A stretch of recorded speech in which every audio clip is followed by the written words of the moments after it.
नमस्कार दोस्तों, मैं डॉक्टर सुजीत यादव स्वस्थ विहार के आप लोग का स्वागत करता हूं। मेरा पिछला वीडियो ऋतु के बारे में था। जिन्होंने नहीं देखा तो प्लीज़ मेरा पिछला वीडियो देख ले। छोटा सा वीडियो था ऋतु के प्रकार के बारे में। उन ऋतुओं में से आज जो हम चर्चा करेंगे उसमें से एक ऋतु के बारे में चर्चा करेंगे जो फिलहाल इस ऋतु चल रही है। तो ये जो ऋतु चल रही है यह गर्मी वाली ऋतु चल रही है। उस पे गर्मी हाई है, गर्मी पसीने निकाल। यह गर्मी, इस गर्मी को ग्रीष्म ऋतु कहा जाता है। और यह जो ग्रीष्म ऋतु है यह ज्येष्ठ और वैशाख महीने की ऋतु होती है। यह वैशाख से शुरू होता है।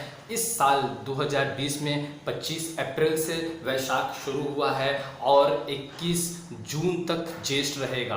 तो ये दोनों जो ऋतु होती है, दोनों जो महीने होते हैं, इन दोनों महीना मास के बीच की जो होती है इसे ग्रीष्म ऋतु कहा जाता है। ग्रीष्म ऋतु इन दोनों के बीच में एकदम अपने पीक लेवल में होता है। एकदम इसकी जो सूरज की किरणें हैं काफ़ी तेज पड़ती हैं इस धरती पे, और इस पृथ्वी पे तेज पड़ने के कारण जो हम प्राणी हैं, जितने भी प्राणी हैं, उनके शरीर का कफ, उनके शरीर का मेद जो होता है, खास करके जो मेद होता है, मेद की यानी चर्बी पिघलती है। और साथ में उस चर्बी का जो मल होता है जिसे हम स्वेद कहते हैं, पसीना कहते हैं, वह बाहर निकलता है और इसलिए ये दुर्गंध युक्त होता है। और दूसरी बात, खुश न हो जो मोटे हैं, इस बात से न खुश हों कि पसीना निकल रहा है, हमारा फैट पिघल रहा है, तो बहुत अच्छी बात है। लेकिन यह करता क्या है, ये अत्यंत इतना तीक्ष्ण होता है सूरज।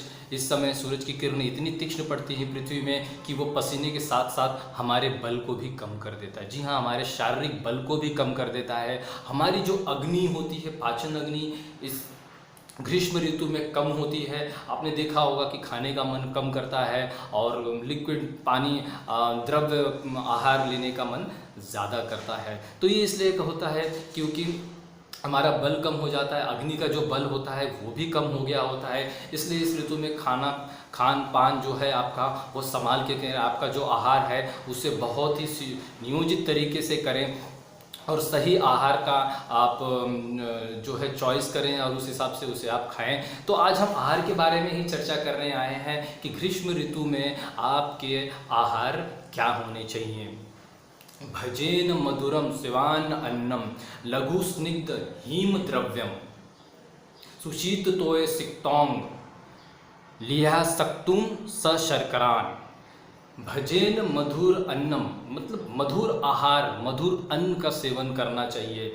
मधुर अन्न जो भी होते हैं उनका हमें इस ऋतु में सेवन करना चाहिए। इसका सबसे बड़ा कारण यह है कि जो मधुर आहार होते हैं, जो मीठे आहार होते हैं, वह गुण में ठंडे होते हैं और वो बल कारक होते हैं, लेकिन साथ साथ में वो गुरु भी होते हैं। इसलिए भजेन मधुरम एव अन्नम लघु, है ना, लघु स्निग्धम, लघु कहा गया है। देखो आयुर्वेद कितना, मैंने आपको बताया था कितना परफेक्ट साइंस है। ये इतना परफेक्ट साइंस है कि बस इसे आपको अपनी लाइफ में अप्लाई करना है। तो ये क्या कह रहा है, लघु। लघु का मतलब होता है हल्का। मतलब अगर आपको मधुर लेना है, मधुर आहार खाना है, तो ये मधुर आहार तो हल्का है ही नहीं, तो फिर क्या करें, थोड़ा सा ही खाएं। जी हाँ, थोड़ा सा ही खाएं। और क्योंकि अग्नि हमारी कम होती है, मैंने पहले भी बताया, अग्नि का बल, पाचन शक्ति हमारी कम होती है। तो मधुर आहार भी खाना है तो थोड़ा ही खाएं और ये आसानी से पच भी जाएगा। अब मधुर आहार की बात आई तो मधुर आहार कौन कौन से और कैसे। एक सबसे बहुत ही फेमस फल, बहुत ही उम्दा फल इस गर्मी के सीज़न में सभी खा रहे होंगे। सीधी सी बात है, बताने वाली बात नहीं है, ये तो सदियों से चला आ रहा है, क्योंकि आयुर्वेद तो सदियों का है, तो सदियों से चला आ रहा है। लेकिन इसका कारण आज आपको बताऊंगा दोस्तों कि ये फल हम क्यों खा रहे हैं, हमको क्यों खाना चाहिए। एक सबसे उम्दा फल है जी आम। आम, रसीला आम। जी हाँ, आम का सेवन हम गर्मियों के सीज़न में आप देखोगे कि आम काफ़ी आ गए हैं और आम का सेवन सभी कर रहे हैं, सभी को करना भी चाहिए। आम का सेवन इसलिए करना चाहिए क्योंकि आम का जो गुण होता है ये मधुर होता है, ये बल कारक होता है। जी मैं पके हुए आम की बात कर रहा हूँ, खट्टे आम की बात नहीं कर रहा हूँ। जो आम पक गया है, जो आम खाने में मीठा है मतलब मधुर है, यह मधुर होता है, यह बल कारक होता है, यह शुक्रवर्धक होता है। साथ में यह हैवी भी होता है। हैवी का मतलब ये गुरु भी होता है। तो इसलिए इसकी मात्रा जो है इसे थोड़ा ही इसे लें, ज़्यादा न लें। आम को थोड़ा सा ही खाएं। आम खाने का सबसे सही उचित समय होता है सुबह के वक्त या दोपहर के वक्त, उसके बाद आम को न खाएं। दूसरा एक फल है दोस्तों तरबूज, वाटरमेलन। इसका नाम ही देखो, वाटर से, पानियों से भरा हुआ है। हमारे शरीर को पानी की ज़्यादा ज़रूरत पड़ती है इस मौसम में, तो वाटरमेलन आप ले सकते हैं। खरबूजा एक आता है, वो भी आप खा सकते हैं। काली किशमिश, जिसे काली द्राक्ष कहते हैं, काला मुनक्का भी कहते हैं, इसका भी आप सेवन कर सकते हो। दाल, मूंग की दाल, विशेष करके मूंग की दाल शीत होती है और पचने में हल्की होती है, इसका सेवन कर सकते हैं। चावल का सेवन कर सकते हैं, लेकिन चावल का सेवन रात में ना करें, चावल को दिन में ही खाएं। और साथ साथ में बहुत सारे शरबत बनाए जाते हैं इन ग्रीष्म ऋतु में, उन शरबत का आप सेवन कर सकते हो। एक पना नाम का बहुत ही फेमस शरबत बनता है, कच्चे आम का, कच्चे कैरी का बनता है, उसका आप सेवन कर सकते हो। वो काफ़ी अच्छा होता है, आपके अंदर की गर्मी को कम करता है और बाहर की गर्मी शरीर को लगने नहीं देता है। श्रीखंड का सेवन कर सकते हैं। देखिए, आप श्रीखंड खा सकते हैं। श्रीखंड मीठा होता है, इसलिए मीठा आहार, मैंने आपको पहले ही कहा, मधुर आहार का सेवन आप कर सकते हैं।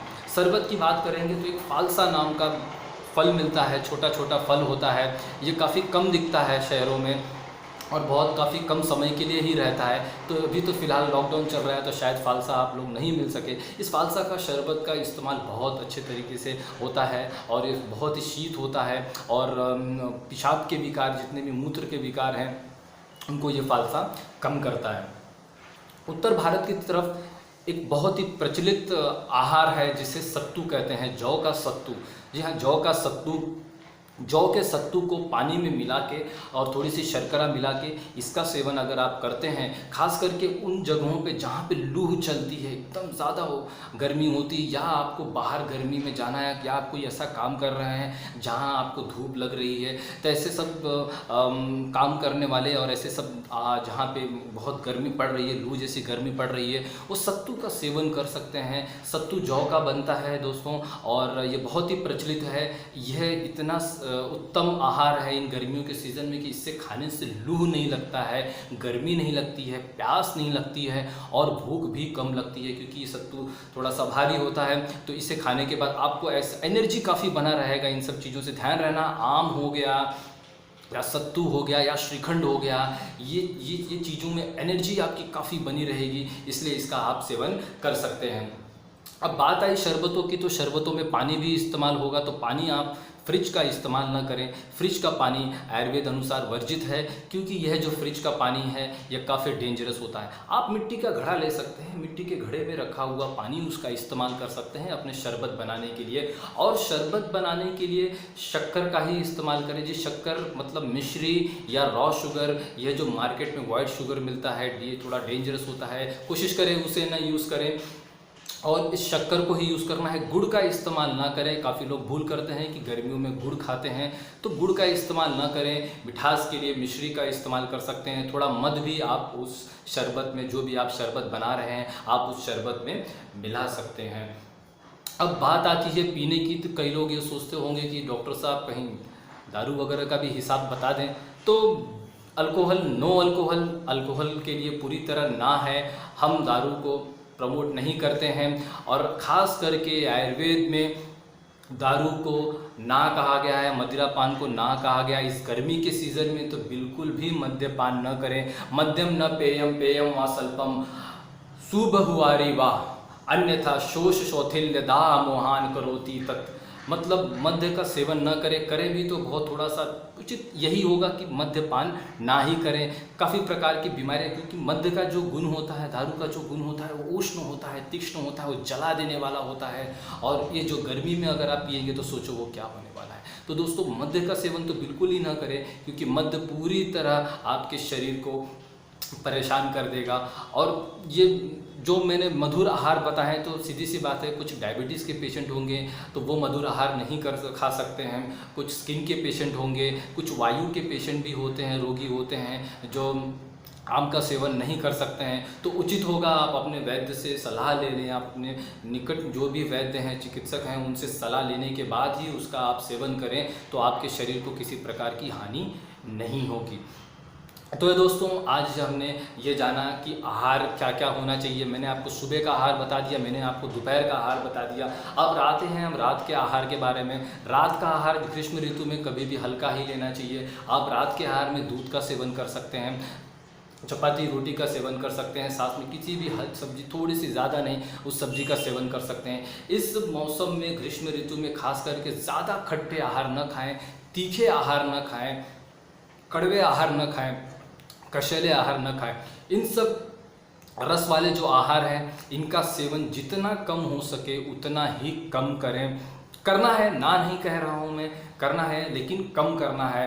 तो ये था आपके ग्रीष्म ऋतु के आहार के बारे में। आगे एक वीडियो ज़रूर बनाऊंगा ग्रीष्म ऋतु के विहार। जी हाँ, विहार मतलब रहना, कैसे रहना है, क्या आप, बहुत ही उत्तम वीडियो बनेगा दोस्तों, क्योंकि शास्त्र में, आयुर्वेद शास्त्र में ग्रीष्म ऋतु के विहार के बारे में भी, हर एक ऋतु के विहार के बारे में भी काफ़ी खास बातें लिखी गई हैं। तो मेरा वीडियो अगर आपको ये पसंद आया तो प्लीज़ इसे शेयर कीजिए, लाइक कीजिए, कमेंट कीजिए, शेयर कीजिए, ताकि ये बेस्ट नॉलेज, आम क्यों खाएं, जो मैंने आपको बताया है, ये लोगों को भी पता चले और लोग आम का उचित समय पे और उचित तरीके से इसका आनंद उठा सकें। तब तक के लिए मुझे इजाज़त दीजिए। धन्यवाद।